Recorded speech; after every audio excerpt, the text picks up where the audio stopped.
Hi, this is Tutor Buxton.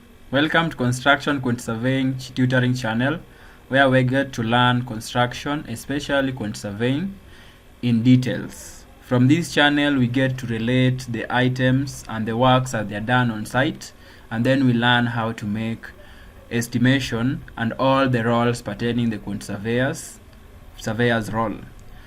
For the new members to this channel, for any of you that is getting this channel for the very first time, I want to assure you that this is the right channel where you are going to learn quantity surveying. For the returning viewers, I can't express well enough how much grateful I am for being part of this channel and also being able to learn from this channel.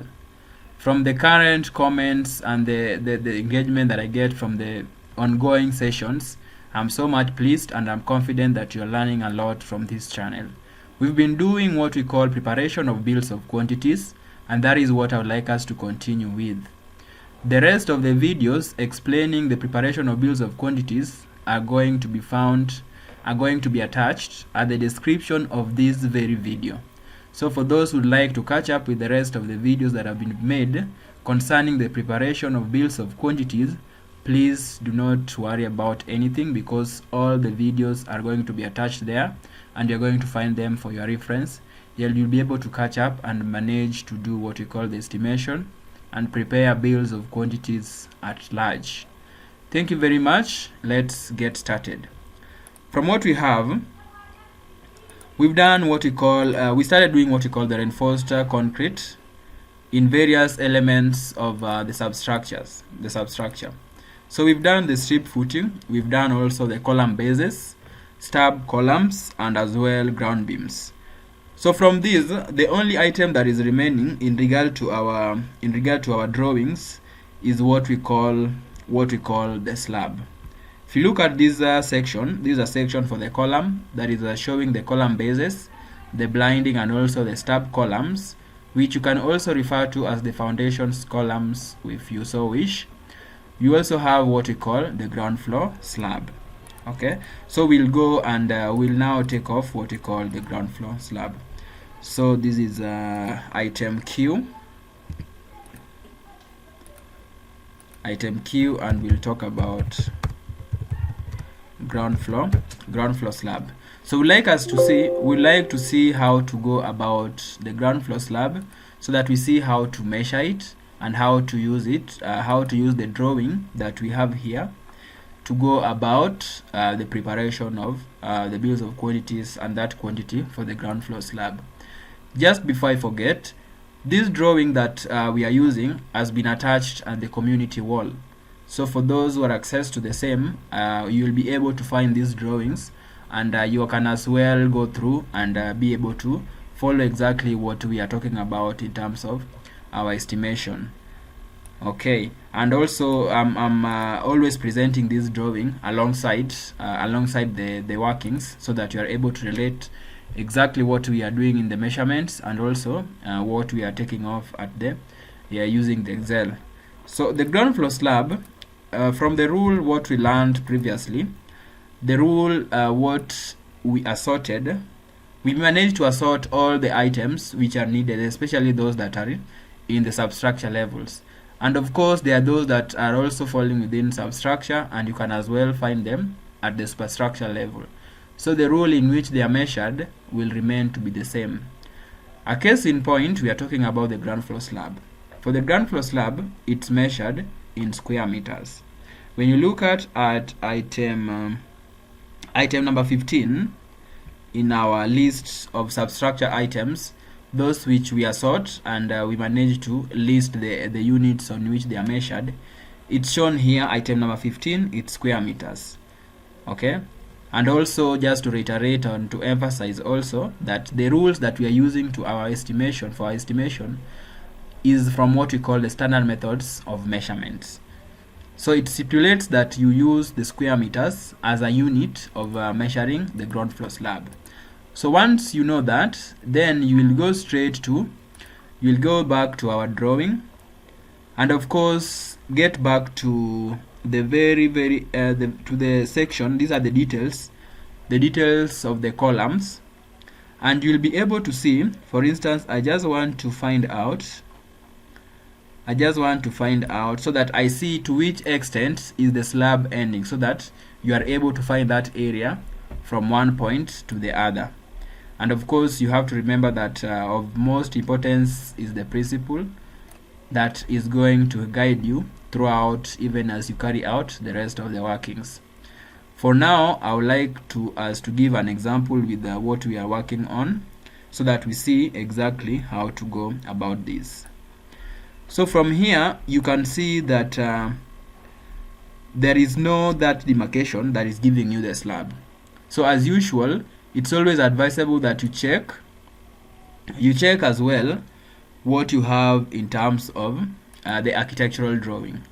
And also you have to remember that architectural drawing has to be read in conjunction with the structural drawing, so that for a detail that is not clear on the structural drawing can be clarified by the architectural drawing. Alright, so that is how they should be read. So I'm looking for the ground floor plan for the architectural drawing, so that I see exactly in which parts or to which extent is the ground floor slab going to be laid. Alright, so that is what I'm looking for, and once I get it, then we are able to decide the scope of the ground floor slab. So having looked at the architectural plan that is giving you the ground floor in which the ground floor slab is going to be laid, so we are able to see that this is grid 1. Along grid 1 you can see there is the end of that particular slab. So let me just zoom it in, check properly. You are also able to see that for instance you have columns at along grid 2. So I just want us to confirm with our structural, I believe it's that one. So here, looking at this, you have the various you have for instance this is C1 and E1. That is where we have the columns or to at that very end. Okay, so C1 and C2, just want to check that, C1 and E1. So this is where the columns are. So from here you can easily identify that what we have in terms of our slab is not going to be beyond what we call the columns, and therefore you just find the very last point, the very last at the surfaces, external surfaces of the columns. That is where we have our ground floor slab to be ending. So once you identify that, then you can either use this drawing, or you use the structural drawing. So we just check which of the two is easier to use in terms of getting the dimensions to get the area for your slab. Okay, so that is how to go about that particular work. So we get back to our structural plan, so that we are able to see the easier one to use. So looking at this, there is a point, for instance, from grid our slab is going to be starting from grid 1 actually, where we have the two columns. So checking onto this once again, the two that are into the inside. Alright, so from here I would advise that we use the architectural plan, which is going to be easier for us to get the dimensions for the slab, and that is going to save us time, big deal. So as usual, just to the side of our Bills of Quantities, that is where we do our breakdown in terms of the row calculations or the waste calculations for our items. So we'll just label this ground floor slab. So once we've denoted that, then we talk about the various lengths and the widths, so that we get to calculate our area. So looking into this, what is going to be our length? Okay, so I would like us to check on the most complete part of this plan, that is spanning from grid 1 to grid 10. So I want one that has been shown to be complete, Seemingly there isn't, so I will have to add, okay, grid 1 to grid 10. Well, I told you that it's very safe to use both of them, to read both plans in conjunction. So looking at the structural plan, you can see that there is one which has been shown to be a complete dimension. So you have it from grid 1 to grid 10. So that is what we are going to adopt, and that length is 12.4, okay, from the plan. All right, then we look into our width as well. Let's check one which is complete, and from here you can also confirm from the architectural plan that dimension or the extent in which the ground floor slab is going to be placed. So looking at this, you can see it's from grid A1 going all the way to H1. Okay, so grid A1 to H1. So A1 to H1 has been given as 9.2 meters. So it means we have our width to be 9.2 and our length is 12.4. Okay, so that is now the gross total in terms of the dimensions which we have for the ground floor slab. So we'll basically do a product of these two. We'll just multiply length and then we multiply by the width to get the total. So here we get an area of 115. So normally you will find a structural plan that is giving you the demarcations of the plan of the floor slab. If it's not given, then you will as well rely on the architectural plan so that you are able to see what exactly are the extents of that ground floor slab. Once you have that, then the next emphasis is for you to calculate the dimensions. Have the dimensions right, get the area, and you're basically through with what we call calculation of the quantity of ground floor slab. So it's as simple as such. So this is 115 square meters. So once you have that, then you are very much okay, and moving on to the next item that you need to cover. So from this point, we always have what we call the reinforcement, because apart from the mass concrete which was only applied at the blinding point, then the ones that are for serving the structural purpose are going to be reinforced, and therefore these ones we need to measure what we call the reinforcement, or you can call them the rebar. So reinforcement is very, very interesting, and I'm sure that you are going to learn so much from it. So I would like to get to that point of reinforcement so that we are also able to measure the same. Okay, so we'll talk about reinforcement. Okay, so from this point, let me check what we have in terms of the plan and the various from the details, so that we see how to move forward with the same. So for us to do the reinforcement, first of all, I would just like us to confirm concerning the rule which guides for us to do the reinforcement. So for the reinforcement, we have them into two different categories, especially for the substructures. So one is concerning the BRC. The BRC is also called the British Reinforced Concrete. So this is normally for the substructure, I mean the foundation ground floor slab. And then there are also reinforcement bars, or you can also refer to them as rebars. So I would like us to start with the rebars. We should be measured in kgs.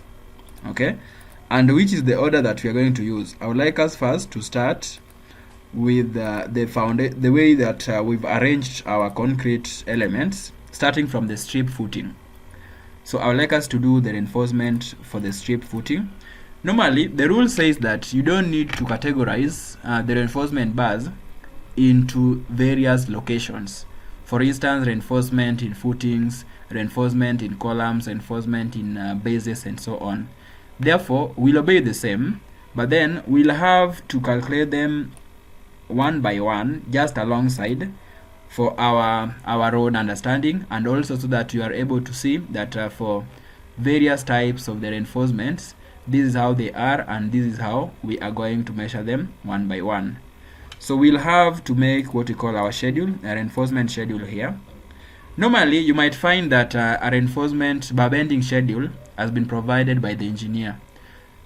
At times, you will find that the engineer has not provided you with the bar bending schedule. So what do you do? How do you go about that? So when you don't have a bar bending schedule, then it's upon you to interpret from the drawing and do the reinforcement measurement using the drawing that has been provided. So that is how what we are going to do.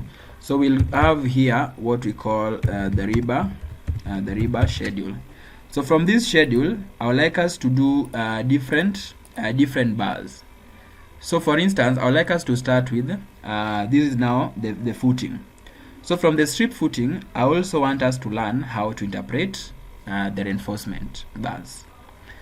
Okay. So from this point, for instance, you will notice. Let me just get my highlighter of the pencil so that I'm able to show. So I would like us to learn how to interpret the denotations of the reinforcement bars. So what I mean, for instance, this particular bar, T10 01 200. T10 means the size of the bar is 10 millimeters diameter bar. Then 01, that is just a mark that is given to that particular bar, while 200 is the space or the interval of that particular, the interval of those bars, the way they are going to be arranged going from one bar to the other. So I'm saying that first point, the T10, this means that it's 10 millimeters diameter, 10 millimeters diameter bar, while 01 is what we call the bar mark. Alright, so this is the bar mark, while 200 is the bar interval. Okay, so that means these bars are 200 millimeters from one bar to the other. Okay, so that is how to interpret those particular bars. So let me just push them a bit so that we don't confuse them. Alright, so that is the one that we're going to start with. So then there are also other bars. For instance, we have 3T10 02. Okay, I'd like me just stretch this a little bit so that it's also clear that way. So you see there is a 3T10 02. That means you have the three number bars. You can even count them from the section. So number 1, number 2, number 3. So there are three number T10 bars arranged or spaced at actually these ones you've already been given the number, so it means you've not been given the intervals in which they are going to be placed.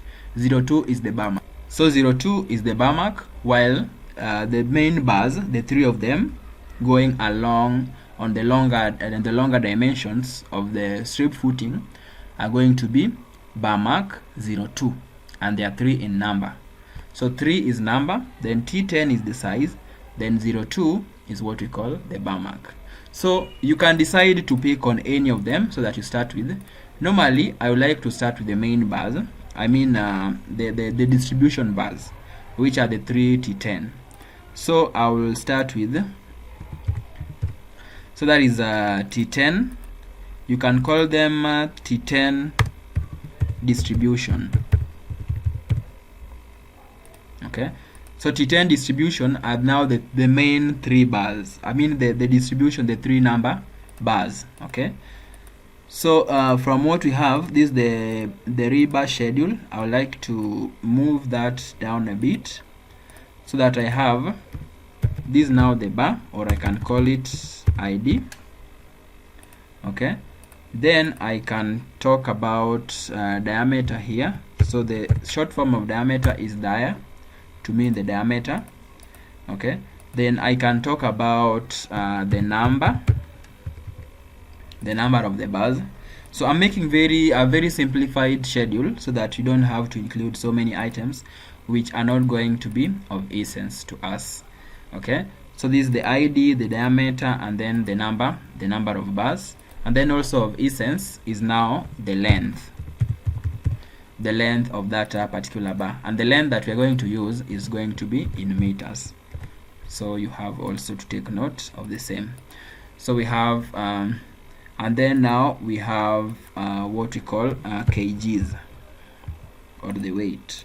Okay, so I just want to try if this is going to give us what we need. Normally it's the length, then we multiply by, okay, let me just talk about, okay, I want this to be pushed a bit, and then sorry for that, and then we have conversion constant.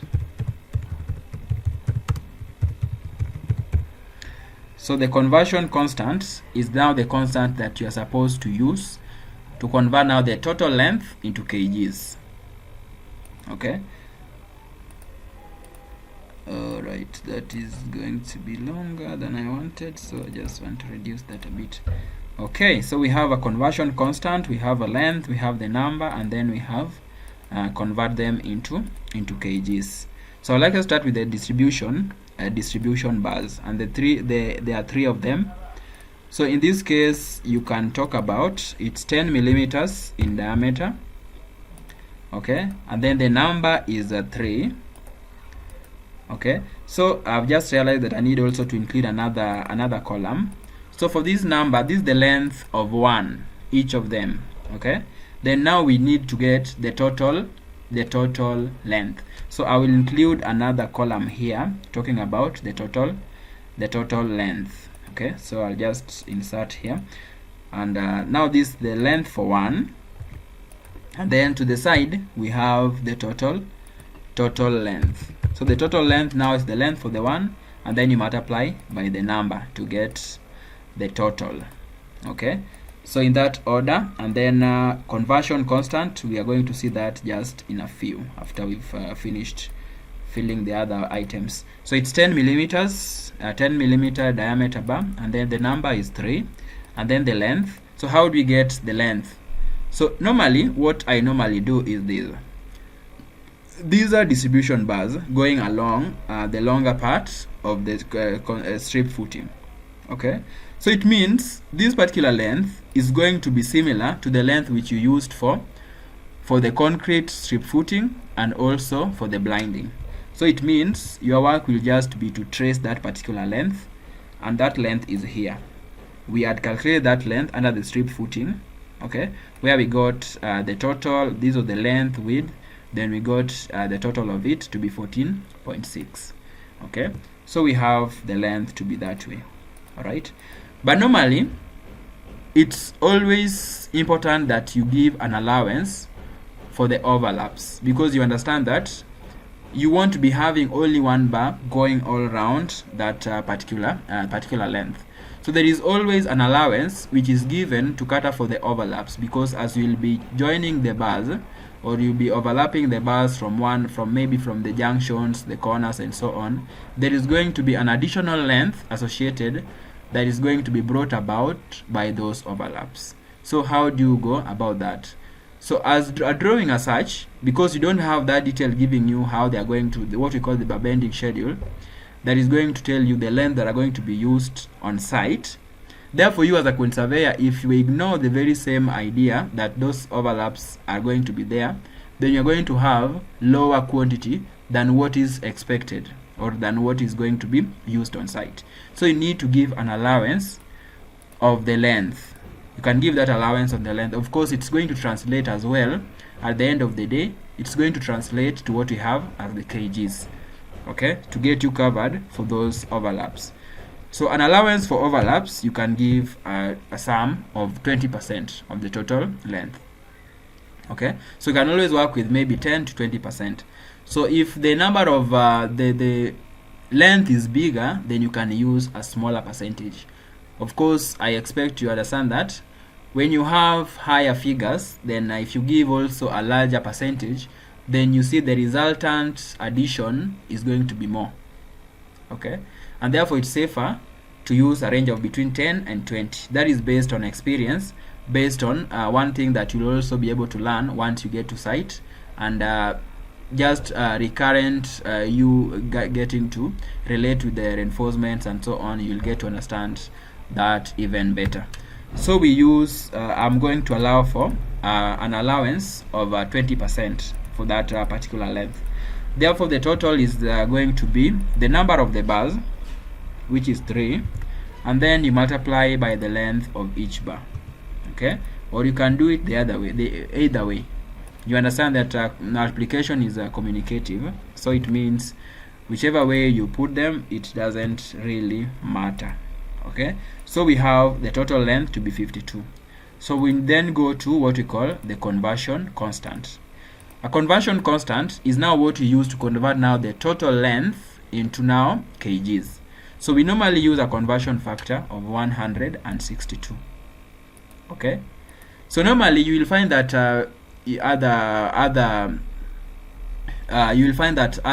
maybe other practitioners in quant surveying will talk about some constant figures, maybe 0.8, 0.4 and so on, but then you don't know how that figure is going to be arrived at, and therefore it's you to know that that figure has been arrived from what we call this figure of 162. So from the 162 you are able to, if you know this 162, then you are able to use the same using the rest of the items to arrive at exactly what you need.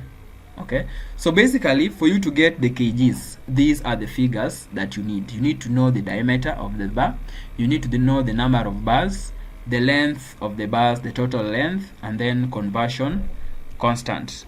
Actually what we'll do, let me figure out how to call this, because this is a conversion constant. Okay, let me insert here. This is basically length conversion constant, so that it's different from the other one that is normally used, called now the constant to conversion to kgs. Okay, so let's see how to go about this. Now for us to get the kgs, we'll get now the total length. We have the total length. Okay, so we can start with the diameter first. So we'll talk about the diameter squared. So it's diameter times the diameter. Okay, and then we'll talk about the total length. Okay, and then we'll divide by the length conversion constant. So basically this particular length conversion constant, it's now converting the bar in terms of its diameter and the length, so the relation of the two. So it's normally, the formula is diameter squared times the total length over the 162. So basically that is what you have in terms of how to go about the conversion of that particular length, when you have the diameter and then you are now able to convert the same into kgs. So basically that is how to go about the same. Okay, so should there be any question arising concerning these reinforcement bars, then just put the comment below at the question at the comment, and then I will answer you. I'll even do a repeat of this so that you are able to understand it properly.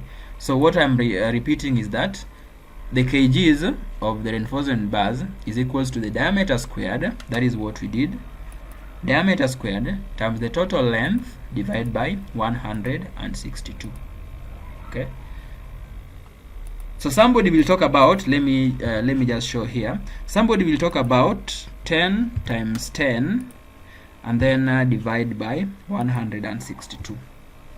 Somebody will someone will talk about 0.617 as a conversion factor of the length into kgs, but then you won't be really sure of where this particular figure is coming from. Okay, so that is why instead of us using that those figures, those conversion into kgs, we have elaborated everything so that you are able to understand. You don't need even to cram any figure, because once you know the 162 and you go about it the same way that I've just expounded on. Alright, so these are the distribution bars, and then we'll also talk about now the main bars. This is also T10 main bars. Okay, so these are the main bars because they are the ones that from the bottom, or you can call them bottom or the main, whichever way you refer to them, but as long as you understand the interpretation of those particular bars, then we should be on the same page. So the one that I'm talking about are the T10, 01, 200. I refer to those as the main bars, while the longer ones I refer to them as the distribution bars for the strip footing. So let's see how to go about them. The diameter is still 10. Then we have to calculate the number. How do we know the number of those particular bars? So normally these bars, they have been laid on the main bar, on the distribution bars, or rather they are the one carrying the distribution bars, but then the length in which they are being put is similar to this particular length. So we'll talk about, I mean the length in which they are distributed is similar to the length for the distribution bars. So we'll talk about that length that we have here. Okay, the length that we have, of course, that one, and then we divide by the span or the interval, which is 0.2, and you can always add 1 if you like. All right, so that is how to get the total number. So the total number is basically get the length of each of the bars, each of the distribution bars which we had. Okay, then you divide by the interval, which is 200, and then you add 1. So what is the length? Then we go about calculating the length, and we see how to arrive at that. So for us to get the length, you can see there is what we call the cover for the reinforcement bars. So you need to know what is the cover, and also what are the bends of this particular bar. So you can see that this particular bar, it's not going all the way through the strip footing. So you will just go straight, you will stretch your drawing towards the end, then you are able to check from the details cover for reinforcement. So this is what I'm talking about. So for the cover for the reinforcement, we have bases 50 millimeters, columns 40 millimeters, then beams 25 millimeters, slabs 15 millimeters. So how do we go about, how do we use that information to help us in our estimation?